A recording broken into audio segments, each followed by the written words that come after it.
Side Hustle Show 125, $4K a month on the side with Amazon FBA clearance arbitrage. Welcome to the Side Hustle Show, where aspiring part-time entrepreneurs learn how to turn their side hustle dreams into reality. Because your 9 to 5 may make you a living, but your 5 to 9 makes you alive. And now, your host, Nick Loper. Hey everybody, Nick Loper here. Welcome to the Side Hustle Show, where it's all about ideas, action, and results. Now, how about this for results? My guest today has netted $25,000 through the first 6 months of 2015, all part-time, all while raising a family. And in this episode number 125, we're going to get into how he's done that with Amazon FBA clearance arbitrage. I'm joined, of course, by Travis Scott from StuffParentsLike.com. He's a longtime supporter of Side Hustle Nation, which makes this episode that much more fun to share. Now, it's a very timely show as well, because I've actually just gotten started experimenting with this side hustle myself. I swear I've spent more time shopping in the past 6 weeks than I have probably in the last 10 years. So how it works in a nutshell is you buy products locally that are worth more online. You send them off to Amazon to sell and ship on your behalf. For example, I'll hit up the clearance sections at Walmart, Target, Walgreens locally and use the free Amazon seller app to see if there's anything worth buying. Check the price spread between the store locally and what that item is going for on Amazon. This is like one of the easiest and cheapest side hustles to get started, and really the only downside is the time it takes to source the inventory, which my hourly rate from it so far is not good. I will be the first to admit that, but I can see myself improving at it, and I can see it scaling up a little bit over time. And so it feels kind of a little needle in the haystacky, if that's a word. And the other downside is you're tying up capital with that initial investment. So if it's something that's interesting you and you're kind of in a cash flow crunch, I would say start small and reinvest as you can, because Amazon does pay very quickly, like every 2 weeks after an item sells. So there's a pretty quick turnaround to cash flow in theory with this. Now we keep reinvesting, and you can see how it might dry out a little bit. But stick around to hear Travis's best practices for sourcing, plus his buying criteria, the tech he uses to get it done, and how he plans to scale his business even more, plus some info on some free training you can watch on that subject.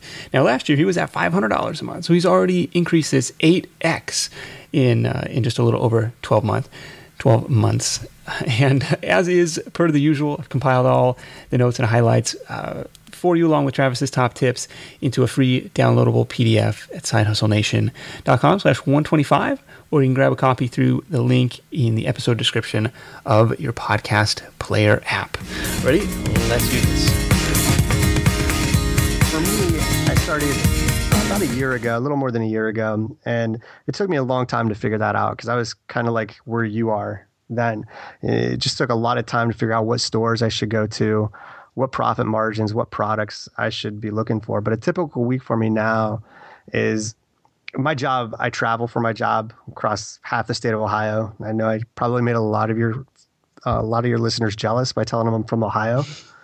But so I travel half the state of Ohio, so I'm in a different place all the time. And throughout my day, I try and schedule some time that I maybe instead of going to lunch, I'll just do some Amazon shopping at different stores, and maybe spend a half an hour, 45 minutes a day trying to find different products to sell in stores where I know I can find those products. What stores have been the best hits for you so far? For me, I have a discount store. It's called Marks, where they buy a lot of stuff from like Targets and Walmarts. Like when their clearance stuff doesn't sell, they sell it to those guys. Okay. So I go there a lot, and I'm sure there's stores like that all over the country. Some other big ones for me have been Sears. Just the other day, I was in Sears, and there's 4 or 5 stereos that I found that were selling for like $6 or $7, and they sell for about $75 on Amazon. Yeah. And Sears has always been a big one for me. I also bought some brewing kits there for $5 that sell for like $55. There's all kinds of things you can find. Office Max has been a good one. Staples has been good for me. And then, the typical ones that everybody goes to, Target, Walmart, Walgreens. Target hasn't been as good for me this year because I think a lot of people, that's where they start. And a lot of times when I buy clearance stuff at Target anymore, it's kind of like a race to the bottom because I think that's where everybody's sourcing some of their products. Oh, meaning Target has marked this down nationwide, and pretty soon all the stuff is going to end up on Amazon? Yeah, exactly. That's kind of what I feel like, because I'll buy stuff where there's 100% profit margin, and then a week and a half later, when I send it in, it seems like there's 10% profit margin. I'm like, whoa, what happened? Okay. What do you do in that case? You just kind of have to eat it, and that's part of the business? When I first started, I started eating it because I just wanted my whole goal was to turn the profit as quick as I could, because I know a lot of people try to take the 100% profits right away. They try to get the 100% profit margin, whether it sits there for one day or a year. Me, on the other hand, I'd rather just turn that cash around quick and reinvest it. So at the beginning, I would mark it down a lot because I was trying to get that cash to build my business up. But now I will wait like 2 to 3 months, and then I'll start marking it down. Okay. Yeah. Okay. If it hasn't sold, now it's time to to get rid of it. Yeah, that's sort of how I work it now. But I think when you're first starting, I think you should just try and turn even if it's a small profit, turn it quick and then just go find more products. So basically any store that's nearby you that has products that might be for sale on Amazon is fair game for this. Like any like hardware stores, I found some decent buys at. Be doing like drugstores, although in the drugstore, a lot of like the health and beauty stuff says I'm ineligible to sell into this category, which I thought was weird, or maybe I have to like apply for that. Have you run into some gated categories? Yeah, there are a bunch of gated categories. I know health and beauty is one of them. You have to be selling for a certain period of time now, and then you have to apply for that. Same with groceries, if you want to sell groceries online. Oh, okay. Do you do food? That seems like a weird one. It is, but I do, yeah. Okay. Last year it was a lot. I haven't done food this year. Last year was really good, man. I was selling a specific kind of coffee. I was buying it for $18. It was three, the K cups. It was 3 boxes of those. I was wrapping them, and my profits were about $18 on them. Wow. So it was, and I was selling like 7 or 8 of them a month. So it was a pretty good item. But it seems like more people are doing food this year, and it is a lot more time consuming because there's all kinds of things you have to do. Like you have to wrap it, you have to put labels on it, like expiration dates. Oh, okay. So it's a lot of work, but if you can find the right product, it is actually profitable. Interesting. What's your typical like buying criteria? That's probably something I need to get a little more systematic on, where it's like, if I can make $5-10, I'll say, hey, that's great. I'll make that purchase. You mentioned 100% margin, which is essentially, doubling your purchase price. Yes. I guess it depends. If it's a higher ranking item, so every item on Amazon is categorized. So you might have items in kitchen, or you might have items in toys, and then you'll use an Amazon app. I use Profit Bandit because it's easy. It's what I started with. Okay. And once you scan an item, it'll tell you how high it's ranked. So if it's higher rank, I will take less profit and try to flip it quickly. So if it's a higher ranked item, I'm looking for at least probably 35% profit margin and at least $5 in profit. But if it's closer to 100,000, which is still in most categories a very good rank because there's over 1 million products in most of these categories, then I'm looking for an 80 to 100% profit margin. Okay. The Profit Bandit app is a one-time charge, or do they switch to a monthly fee? It's a monthly fee. I believe it's $9.99 a month now. Okay. So you find one good deal and you're paid for. Yes. And most of the times when you find a product, when you're out in the stores and you find one product, you're just not going to buy one of them. You're going to buy multiples of that product. Yeah, that's been my challenge. Is it's kind of just onesie twosies, and then it's like a pain. Like if there was a lot of 20 items, and I think it might have been Andy Slammons who told the story of getting started with like the Barbie doll houses or something, and buying as many as he could fit into his car, and then going back and then buying as many as he could fit in his car the next load. It's like I haven't uncovered any of those those types of deals yet, where there's like just a mass closeout. But I like that. So I'm using just the Amazon seller app, and one of the drawbacks is it doesn't seem to always share that sales rank. Some of the items do. It says, hey, this is number 350,000 in toys, but some of them don't. You're kind of left guessing, like, okay, is this going to turn quickly, or is this going to sit on the shelf for a long time? Actually, even in the Profit Bandit app, some items aren't ranked. I'm not entirely sure why that is. It'll just say not applicable. Oh, okay. It'll still say it's in the category, but it'll just say it's not applicable. And I usually steer clear from those. Okay. That's good to know. That means maybe that's like, hey, we don't have enough data on this. It's not moving at all. Yeah, that's kind of what I figured. Now, I have bought some just to see. And most of the times when I buy something that says NA, then it doesn't sell for a while. Okay. Now, aside from tying up capital, is there any risk in, buying inventory that's a little slower moving?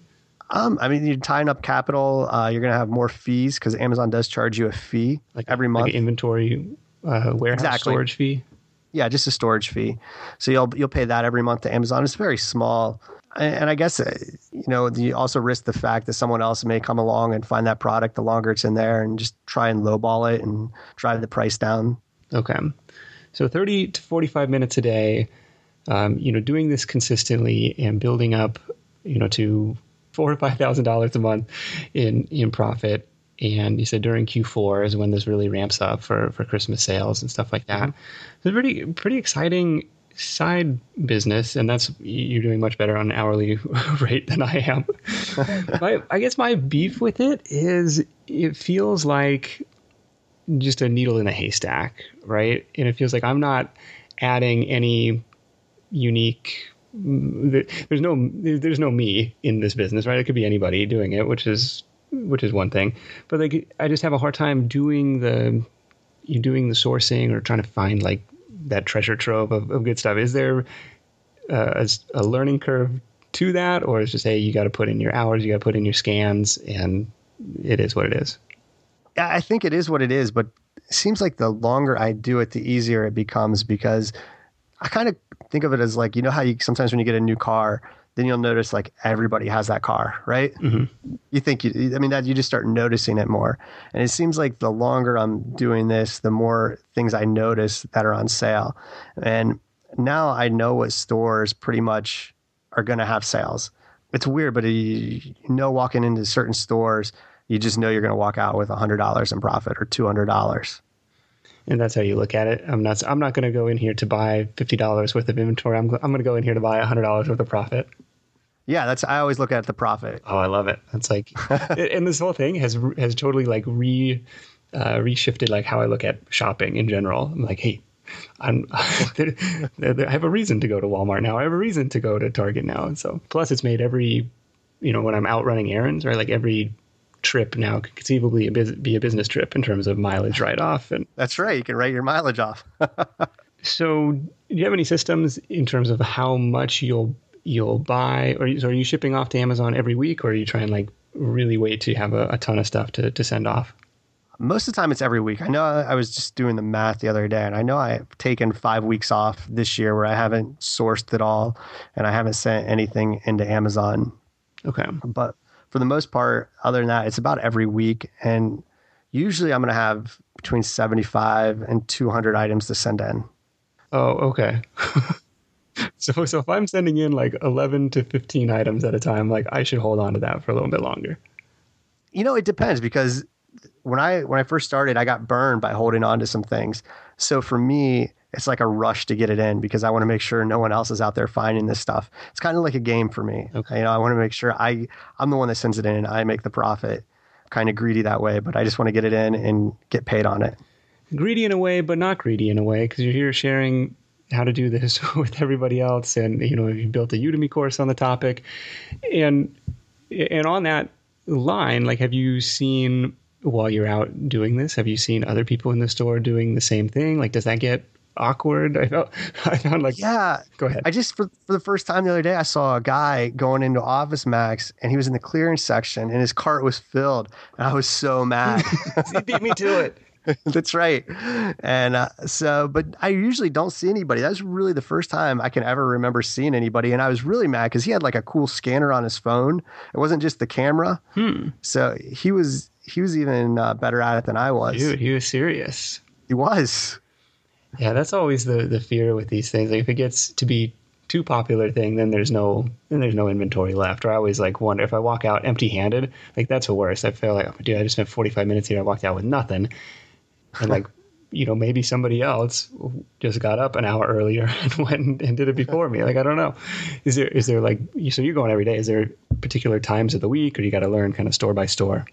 No, I just know what sections. I know what sections to go to in each of the stores, because every store, like if you're in Target, it's the end caps. Mm-hmm. So to go to the end caps, and which sections are kind of hot for each store. Yeah. So it's really just checking out the clearance items and knowing where everything is my secret. Okay. Sears, man, I got to find a Sears near me. I'll tell you what really helped this year too is Radio Shacks went out of business, and I was really strategic about Radio Shacks because they were marking things down 60 to 80%. And I had a map of all the Radio Shacks in my area, and I was hitting those people hard. Okay. And the one month was my best months by far, as I had over, I think it was like $7,500 in profits. Wow. And it was all from Radio Shacks going out of business. Now, Radio Shack is an example of one that I went in and felt super awkward because it was like a tiny, they're small stores. And it was like one employee who's like, hey, can I help you find something? Like, no, I'm just going to be awkwardly scanning stuff over here. You just have to get over that, I imagine. Yeah, I'll tell you, it's still awkward for me. Like today, I was in a store, and it's the Marks, it's that discount store, and they had these Jake and the Neverland Pirate things. And they're selling for $10 in the store and selling for $45 online. Wow. And I bought like 12 of them. And then nobody needs 12 of them. So, they're all looking at me like I'm some weirdo. And I mean, I never tell them what I'm doing. I usually just come up with some other lie. Like, I got a lot of nephews. Yeah. No, my buddy says, hey, look, he's been doing it so long, he doesn't even care. He's like, I bought breast pumps and adult diapers and, any sort of like embarrassing product you can imagine. He's like, I don't care. I'll buy 100 of them. Yeah, I do. I still buy them too, but I still I get embarrassed. I'm kind of shy, and I get embarrassed going up there with like cartfuls of just crazy stuff. Yeah. It's funny. It's good stories.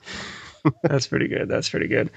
Now, once this stuff gets sent off to Amazon, are you at all concerned about your seller account? Because one thing that I've noticed is, so I have just started out, and so it doesn't have any ratings for my seller account. It says like, a brand new seller, or it says just opened or something like that. Are you actively, because I'll get email notifications, oh, so-and-so bought your product, and then in the seller your seller account, it like gives me the email of like who bought this thing. Do you send them messages and be like, leave me 5-star seller feedback? No, I've never done that. I know there are a lot of people that do it because it's supposed to help. Yeah, but I don't think I've ever needed that. Okay.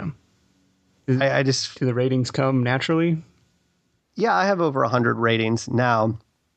And you have to be careful, because if you really get into this, sometimes people will give you a poor rating, but it's because they don't like the product. Mm-hmm. And that will create negativity on your account. People may not buy from you. So you have to go to Amazon, and you kind of have to fight it. And if it's a product related review, they'll take it off of your seller feedback, which is a good thing. Okay. So you don't really care about the product feedback because it's somebody else's product. Exactly. And so there's a risk in asking for seller feedback because somebody might confuse the two. And I've had things where, because I know with Amazon, sometimes, you'll send in your products and it's all housed at a warehouse. But I know that, like, let's say all my stuff gets shipped to South Carolina. So all my products are sitting in South Carolina, but someone over in California buys one of my products. Well, Amazon will actually ship a product to that guy or girl in California from a closer warehouse location. So I'll get credit for it, but it may not even be my product that's being sent there. So I've had instances where that's happened, and they said like the packaging wasn't a new product or something. Okay. And then they give me bad feedback for that. Oh, but it wasn't even yours. It wasn't even mine. Or like, so I've noticed like when I get reached, like people also, one of the big negative things is people can return your products. Okay. So you can't get a return just like a store. And that stinks, because I didn't even realize that the first time I got a return. Amazon just sent me a notice saying, hey, we deducted $40 from your Amazon account because this person returned the item. And most of the time, then you have it sent back to your house. And I noticed a couple times when I get these items sent back to my house after return, like these weren't even items. I could tell from the packaging, they're the items that I bought, but the packaging was completely different from the item I bought. So that's kind of weird, and I don't like that. So it gets returned and they say we can't sell this again. We can't sell this as new. So what do you want us to do with it? And you say, okay, send it back to me. Yeah, I'll say send it back to me, and then sometimes I'll send it back and sell it like used but in good condition. Okay. And you can still make a lot of money doing that too. It's still usually profitable. Yeah, those have been a couple instances where I've like not pulled the trigger on a purchase because like, hey, the numbers look good, but man, this packaging is so beat up. I don't think I could pass this off as new, or if it's all like taped up and ripped and stuff, like it just looks bad. So that's been one instance where I haven't bought. And the other instance where I haven't bought when the numbers look good is like this thing is like 2-star rated. And it's like, oh, I don't know. Like if it has bad feedback, I get a little gun shy. Do either of those play into your decisions? The first one, definitely, because I didn't even think about packaging at the beginning. But after I got a return because someone said the packaging was horrible, I stopped buying bad packaging. Okay.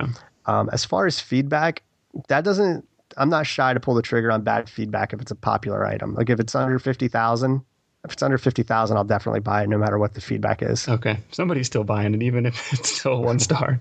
That's right. Fair enough. And then just on the listings themselves, are there anything you're doing to spice them up or make them more attractive, or is pretty much just scan and send in bulk? Yeah, that's the thing with what I love about Amazon is all the listings are there for you for the majority. Yeah. For the most part, they're all there. And that's the reason this is such an attractive business for me is because I don't have to do anything on that. I just send it in and the listings are there. And I don't think I've ever touched a listing. Okay. Do you do the option to ship all to one? This is just like purely out of curiosity. Do you do the option to ship to one warehouse and have them divvy up your inventory for you? This was something that surprised me the first time I was organizing a shipment. They're like, well, we want you to send one item to Tennessee. We want you to send one item to Phoenix. We want you to send one item to, the one right across the hill in Tracy. And I was like, oh, I didn't think, I didn't really think this through. And so like I ended up, canceling out, several of those shipments because like I don't want to send, 6 boxes, especially if they're only going to have 1 or 2 items in them. Yeah, Nick, I didn't even know that you could do that until I think it was January or February that you could send it all to one location. So like around Christmas last year, I was putting in like 250 items a week. And I was putting it all into the computer and I was so unorganized because I didn't use any software then. And I was trying to organize these huge piles in my house. My kids thought I was Santa Claus. Then I was sending them, just like you said, to like 6 locations, and it was crazy. But now I do send everything to one location, and I've streamlined that entire process that it doesn't take me nearly as long as it used to. And what was the tool you mentioned using to help manage the inventory and like per item profit? Yeah, I use Inventory Labs. So, and I have a scanner. I think I got on Amazon for like $10. So it's just streamlined now. Is what I'll do is I'll sit down with all the products, usually with my wife, and we'll binge on like a Netflix, like Orange is the New Black or something. And scan and package. Scan and package, baby. And what the Inventory Lab does then is you put in how much you paid for that item, then how much you're going to sell it for, and it'll tell you your potential profit. So it keeps a running tab of all your expenses and all your profits. And then even when it sells, it keeps, even after you send it in and say you lower your price, it still keeps history of how much you sell it for. So you know what your profits are every month. Okay. And the nice thing about that too is I have it hooked up to like a Dynamo printer. So once I scan it, the labels automatically print out and I label everything then and just throw it in the box. The scanner just like hooks up to the USB or something to read the barcode and put it into Inventory Lab? Exactly. Yep. Man, it's fancy stuff. And the Inventory Lab membership is $40 a month ballpark? Yes, I think it's $39, $40 somewhere around there. So same as the Pro Amazon Pro seller account. Mm-hmm. So $4,000 to $5,000 a month, do you see this going to 10 or beyond, or at what do you see this being a full-time thing? Yeah, if I put more time into it, definitely I could get more income out of it. But for me, I just like I like the extra income. It definitely supplements my full-time job, and it makes things around the house a little easier. As far as doing this full-time, I don't think I'd ever want to do this full-time, is because it would be a lot of work. I mean, I couldn't imagine how many items I'd have to sell for 10 grand or 12 grand a month, or how many stores I'd have to go in, and I'd probably have to buy a new car and hook a U-Haul up to it just to keep all those get all those products back home. I think one of the more exciting things is like what Andy Slammons did or does, and find items to manufacture from like Alibaba and selling them that way. And that'll be my next step in this business. Okay. That seems a little bit more scalable. You're not reliant so much on the local availability of good deals and inventory. You kind of steer your own destiny a little bit more. Yeah. And that's the way I still like doing the retail arbitrage, but I think just diversifying the business a little more would be a good thing. Yeah, for sure. Well, I'm excited to continue diving into this stuff because, if there is any theme on the Side Hustle Show, a lot of it has to do with tapping into some of these existing marketplaces, be it Fiverr, be it Udemy, be it Amazon, and it's the biggest store in the world. So might as well put your buy buttons up there and see what happens. So, Travis, thank you so much for joining me. It's stuffparentslike.com. We'll link see all that up in the show notes, and we'll wrap it up with your number one tip for Side Hustle Nation. Buy low, sell high. I love it, man. Thanks so much. We'll talk to you soon. All right. Thanks, Nick. I appreciate it. Thank you so much for tuning in to this episode with Travis Scott, who's honestly one of my favorite people that I've gotten a chance to connect with through Side Hustle Nation, because you can just tell, like, just an awesome, genuine, down-to-earth guy who's taking action, making it happen, and seeing some great results from it. Now, Travis has got a free guide on getting started with Amazon FBA on his website, stuffparentslike.com. You can go over there and check that out. And he's also offered a very generous discount on his full Udemy course on this subject, which I'll link to in the show notes at sidehustlenation.com/125. And now, while you're there, be sure to grab the free downloadable PDF highlight reel from this week's call with a summary of just all the nuggets that Travis shared. Also, you can hit him up on Twitter at stuffparentslike. It's stuff with one F, so it's Stoof Parents Like, STUF Parents Like. Hit him up on Twitter, let him know that you heard him on the Side Hustle Show, and send him a thank you for sharing all of the insight on the Amazon FBA business. Now, we talked at the end, we talked briefly about scaling up this business by importing our own products, and I want to share a free live training on that topic that's actually going on tonight live, July 30th, if you're listening in very real time, with Will Mitchell from Startup Bros, who was on podcast a few months ago. And if you're listening after the fact, no worries at all, because the link for the event and for the replay will be the same, or is the same. sidehustlenation.com/import. We'll get you over there. Now, I share that because I'm following along with their process, with the Startup Bros process in all this, and admittedly, I'm going very slowly with it. Just as I have time, I'll watch more of their training to kind of fuel my own Amazon adventures. And Will always delivers a ton of actionable advice, for free on the podcast and in these training sessions. So that link again, hope you'll be able to join us, is sidehustlenation.com/import. Now, I've been having fun with the arbitrage shopping. Like Travis said, it's a bit of a game. It's like a treasure hunt, and it's a cool way to get an introduction to the seller side of Amazon. But the advantage that I see in the import model is just time leverage. Like it can scale much faster and has the potential for outsized returns relative to your time input compared with the clearance arbitrage shopping that I've been doing so far. So hopefully you'll be able to join me for that training, or check out the replay. If you do check out the replay, I want to share this little hack because as a thank you for sticking around to the very end. Download the Video Speed Controller plugin for Chrome. This is my new favorite extension.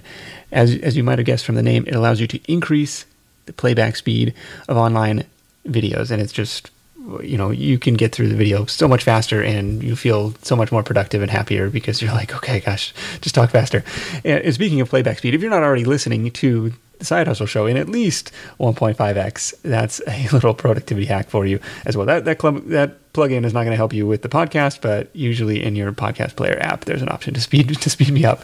So anyways, thank you so much for listening. You guys are awesome. I'm off to Podcast Movement in Fort Worth, Texas this weekend. If you're at the show, be sure to hit me up. And as always, love to connect in real life. So until next time, let's go out there, make something happen.